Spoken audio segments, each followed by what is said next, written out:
పోలమ్మ సల్లంగమము చూడే మాయమ్మ చింతల పోలమ్మ మాయమ్మ చింతల పోలమ్మ మాయమ్మ చింతల పోలమ్మ.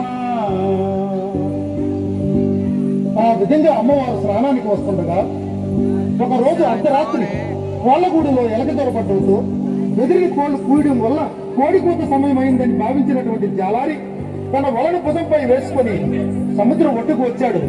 ఎదురుగా వస్తున్నటువంటి అమ్మవారిని చూసిన జాలారి, ఎవరి అందగత్తే, ఇంత అందం జీవితంలో ఎప్పుడూ చూడలేదు, ఈ పిల్లను పొందకపోతే జీవితమే వ్యర్థమని భావించి జాలారి అమ్మవారికి ఎదురుగా వెళ్ళి, ఎవరు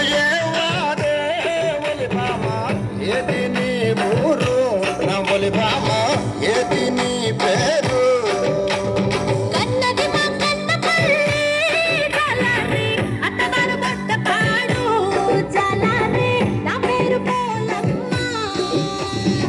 ఏదే పిల్ల కన్నవారు మాకన్న పిల్ల అత్తవారు బొడ్డపాడా బొడ్డపాడు నిన్నెప్పుడు నేను చూడలేదే నాకెప్పుడైనా నువ్వు చూసావా? చూసానురా జాలారి. చూసావా? ఎక్కడ చూసావే? ఒరే జాలారి, మొన్న అమ్మవారి గుడికి వచ్చావు కదరా, వచ్చి అమ్మవారి ముక్కుకున్న నత్తులు చూస్తున్నావు కదా, అప్పుడు చూశాను. అమ్మో, ఇది సామాన్యురాలు కాదు. సరే, నీ అన్నదమ్ములు కానీ అక్క చెల్లెలు కానీ ఎవరైనా ఉన్నారా? ఉంటే ఏ ఊర్లో ఉన్నారు? ఉన్నారా జాలారి, మేము 7 మబ్బు చెల్లెళ్ళం.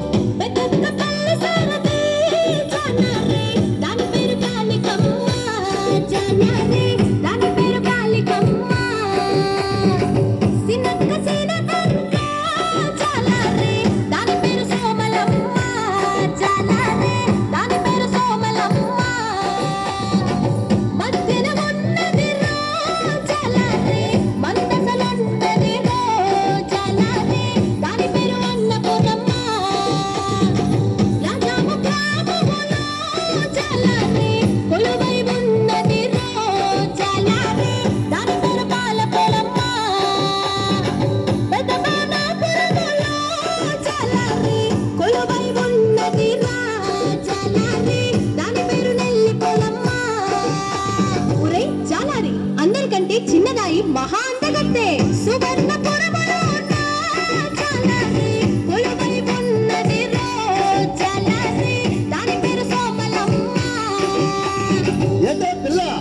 అందరూ అమ్మవారి పేర్లు చెప్పేస్తున్నావు, నువ్వు పెద్ద అమ్మవారిలాగా. అవునురా జాలారి, నేను పెద్దమ్మవారినే, నీకు అమ్మలాంటి దాని. నేను స్నానానికి వెళ్ళాలి, నీవు వేటకు వెళ్ళరా, నీకు కావలసినన్ని చేపలు దొరుకుతాయి. పిల్ల, నువ్వు అందమైన దానివి, నేను బలమైన వాడిని. మన ఇద్దరం కలిస్తే నీ మనసు నా మనసు రెండొక్కటైతే నా ఒలి బామ రెండొక్కటైతే నీ కనువ నా కనువు ఒలి బామ రెండు కలిస్తే నా ఒలి బామ రెండు కలిస్తే లోకానికి అంతటి కోరి ఒలి బామ కనువిందు కాదేటి నా ఒలి బామ కనువిందు కాదేటి. ఒరే జాలారి, అమ్మతో అలా మాట్లాడటం తప్పు కదా?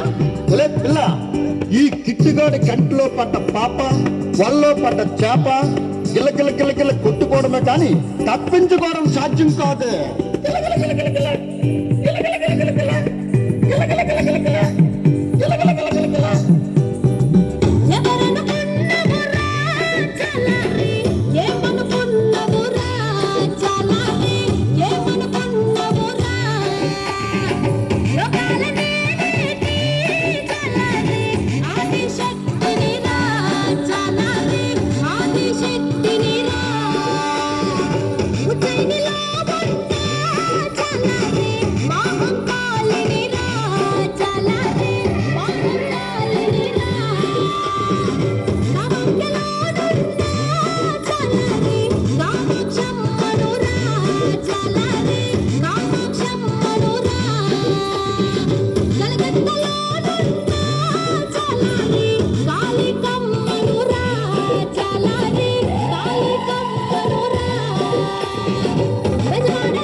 సబ్స్క్రైబ్